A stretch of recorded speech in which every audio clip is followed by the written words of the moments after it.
She's lying, Dad. She's always hated me. Those words slithered out of her mouth with a smirk sharp enough to cut glass. His daughter's eyes glistened with fake innocence, her voice trembling just enough to seem believable. And him, my husband, the man I trusted, stood there watching me like I was already guilty. Hi everyone. My name is Alina. And I learned the hard way that betrayal doesn't come from enemies. It comes from the people who swear they love you most. You'd think years of building a marriage, a home, a life together would mean something. But in one single evening, it all crumbled because a spoiled 20-year-old whispered poison into her father's ear. I remember that night in shards like broken glass. The living room light too bright, the silence too heavy, his face too cold. Alina, just pack your things. I can't do this anymore. His voice didn't shake. Mine did. What are you saying? You're throwing me out because she told you something? But he didn't answer. He just looked at her. His daughter, with that same blind, unconditional love he used to look at me with. That was the moment I realized I wasn't his priority anymore. I wasn't even his choice. The walls of our home seemed to echo with laughter that wasn't mine, with loyalty that wasn't his. And the cruelest part? He didn't even ask me what really happened. No defense. No second chance. Just exile. I packed in silence. Every sweater folded felt like a funeral. Every pair of shoes slipped into the suitcase felt like a betrayal stitched into leather. When the door slammed behind me, the night air hit me like ice. I stood there, suitcase in hand, my marriage crumbling at my feet, his daughter's triumphant smirk lingering in the shadows of the window. But let me tell you something, the world has a way of balancing debts. And theirs was heavy. Because 3 weeks later, when he came back to me asking if I had reflected, asking if I was ready to apologize and crawl back, I didn't just walk away. I made sure they both felt the weight of what they'd done. This wasn't the end. This was the beginning. I spent the first week in a friend's spare room, staring at the ceiling every night, wondering how years of love could collapse in a single breath.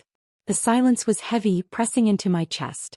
Every time my phone lit up, a part of me wished it was him saying he'd realized the truth. But it never was. Instead, it was his daughter's posts on social media that reached me, mocking captions, little digs meant for me to see. Some women never learn their place. He wanted me broken. And for a moment I was. But pain has a strange way of sharpening you. The more I replayed that night, the more I realized it wasn't just her lie that destroyed me. It was his choice to believe it. His silence. His betrayal. By the second week, something inside me had shifted. I wasn't crying anymore. I wasn't even angry. I was cold. Detached. The version of me that begged for his love had died the night he shut the door. That's when I started planning. I pulled out the box of documents I had kept safe for years. Financial papers, property records, proof of my contributions to everything we had built together. He thought I'd leave with nothing. He thought he could erase me. But he underestimated the quiet woman he threw away. The third week was almost peaceful. I woke up early, cooked my own meals and wrote in silence. Each day I grew steadier, colder, stronger. So when he finally showed up, standing at my friend's doorway with guilt painted across his face, I didn't tremble. Alina, he said softly, I think we both need to reflect. Maybe it's time you apologize and come home. The audacity. He wanted me to crawl back as if I had been the problem. I smiled, calm and deliberate. Actually, I whispered, handing him the neatly prepared envelope, I did reflect. His hands shook as he opened it. Divorce papers. And for the first time it was him left standing in the cold. For a moment he just stared at the papers, his jaw tight, his eyes darting between my face and the bold word at the top. Divorce. He laughed, but it wasn't real. It was the nervous kind of laugh a man makes when the ground shifts beneath his feet. Alina, this is ridiculous. You're upset. We don't need to go this far. I leaned against the doorframe, my arms folded, calm as the night air. You believed her lies without even asking me once. You threw me out like trash. And now you expect me to apologize. His voice rose, desperate. She's my daughter. What was I supposed to do? Ignore her. That sentence cut through me like a blade, but it also made everything clearer. His daughter had always come first. I was never his equal. I was just temporary. I took a step closer, lowering my voice. You were supposed to be my husband. You were supposed to know me better than anyone. but instead you chose her story over my truth. For the first time I saw something shift in his eyes. Fear. Not fear of losing me. Fear of losing the life I had built with him. The stability. The financial security. The woman who had kept the house, managed the bills, stood by him when no one else did. Alina, don't do this. Let's just talk. But I was done talking. My silence was louder than his begging. And then, as if on cue, she appeared. His daughter. Standing behind him, arms crossed, eyes full of venom. Good, she sneered. Finally, she's leaving for good. Dad let her go. She was always jealous of me anyway. Her words didn't sting this time. They only fueled me. Because I could see it, the cracks forming in their alliance. He looked at her differently now. The smug grin on her face didn't soothe him. It made him uneasy. I almost pitied him. Almost. I simply whispered, "You'll regret this." Then I closed the door on both of them. But little did they know, I had already set everything in motion. The door clicked shut, but their voices lingered in the hallway. His muffled scolding, her sharp retorts. It was like music to me. For once, their perfect little father-daughter alliance was starting to crack. I leaned against the wall, steadying my breath. My hands didn't shake this time. My chest didn't ache. I was calm. Too calm. Because revenge isn't fire. It's ice. It waits, it chills, it spreads slow. Over the next few days, I executed every step I had quietly planned during those sleepless nights. I met with my lawyer, an old friend who didn't need much explanation to understand why I wanted this handled swiftly and mercilessly. We went through everything line by line. The house, the investments, the joint accounts. Half of it had my name etched into the paperwork, contributions he had long dismissed as helping. Well, I had built as much of that empire as he had, maybe more. And then there was his business. His precious company. The one I had supported when it was nothing more than an idea scribbled on napkins. The one I had poured my savings into during the early years. He thought he owned it alone, but I had the receipts, the contracts, the bank transfers, the signatures. Legally, I wasn't just his wife. I was his silent partner. And now silence was over. When he realized what I was doing, he tried to stop me. Calls. Messages. Even showing up again. But I didn't answer. Every unanswered ring was another reminder. He had lost the right to my voice. And his daughter? Oh, she couldn't contain herself. He posted about me online, calling me bitter, desperate, pathetic. Each post only proved how insecure she was. Each word she spat only showed me that the real war hadn't even begun. But what neither of them knew, what made me smile in the quiet of the night, was that I wasn't just leaving with dignity. I was leaving with power. And soon they'd both learn what it felt like to lose everything they took for granted.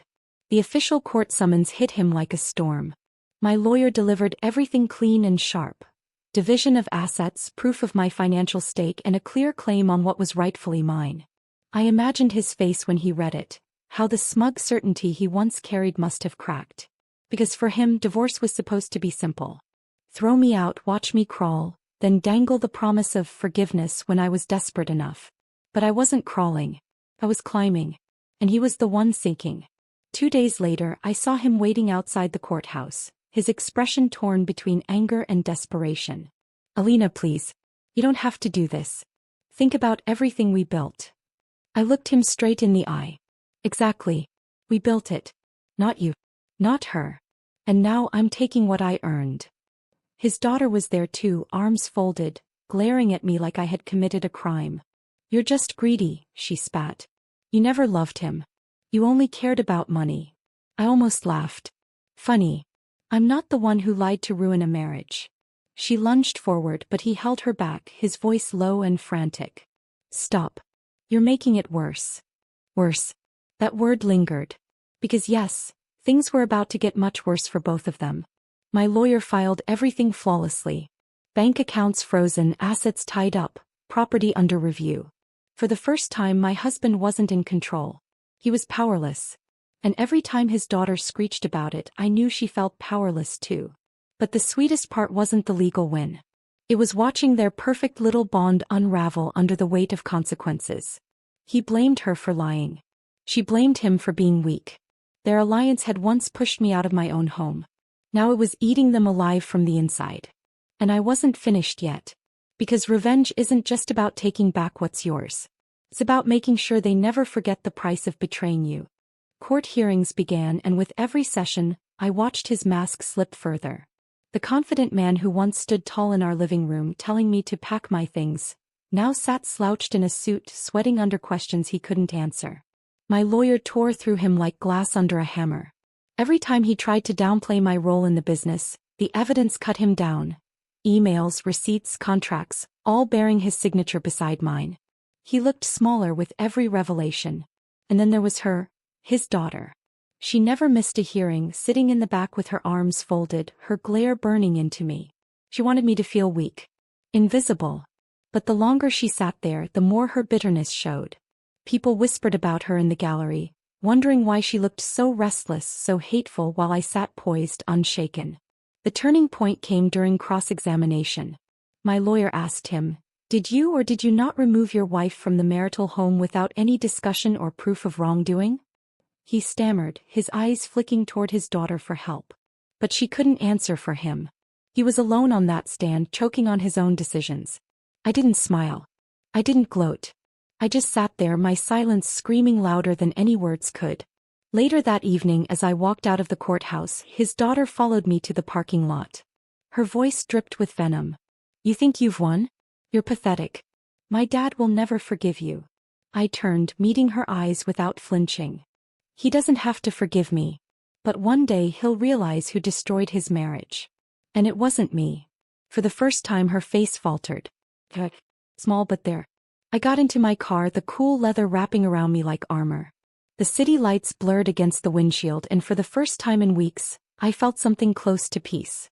Because revenge wasn't just unfolding in the courtroom.